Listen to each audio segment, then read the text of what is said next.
Today we're getting ready for our printmaking. To do this, we need to build a Collagraph plate. To start, you're going to need to put your name on your plate.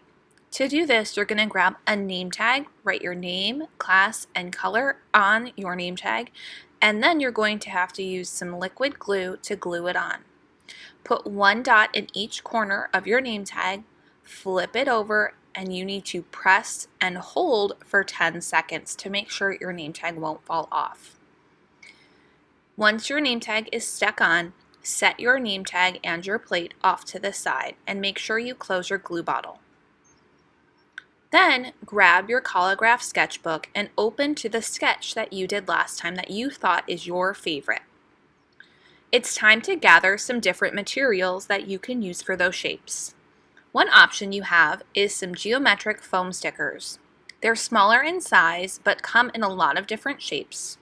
If you think these are too small, you do not have to use them. You could always make your own shapes with the larger foam pieces or textured cardboard. The textured cardboard will make a really nice print because it's bumpy and you can cut it into any shape you want. The foam is also something you could turn into an organic shape. Bubble wrap is an option too. It's got a really cool texture and you can use scissors to cut it into any shape you'd like. When you are cutting out, you might choose to draw before you cut. I recommend drawing on the back of anything that's textured and using a pencil. When you are cutting out, it's okay if it's not perfect because it's just supposed to be a shape that goes on your plate. You'll also have some leftovers after you're done cutting.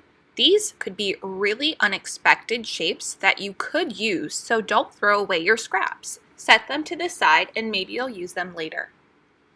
I'm kind of using my pieces to cut out the shapes and lay them on my sketch so I know which shapes I still need to cut.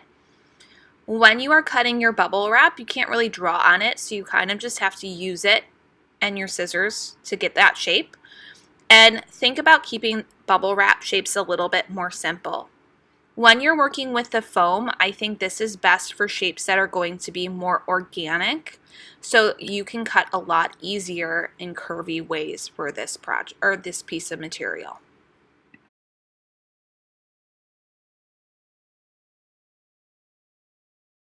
Now that I've got my shapes cut, it's time to lay out my printing design on my plate.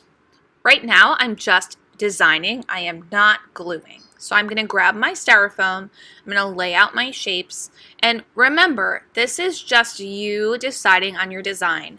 It's okay to add shapes, subtract shapes, or change your idea based on what fits best, but you want to make sure that you are using a variety of textures and shapes when you are coming up with your design today. If you feel like your design is done, you could explore the possibility of adding some string for some texture.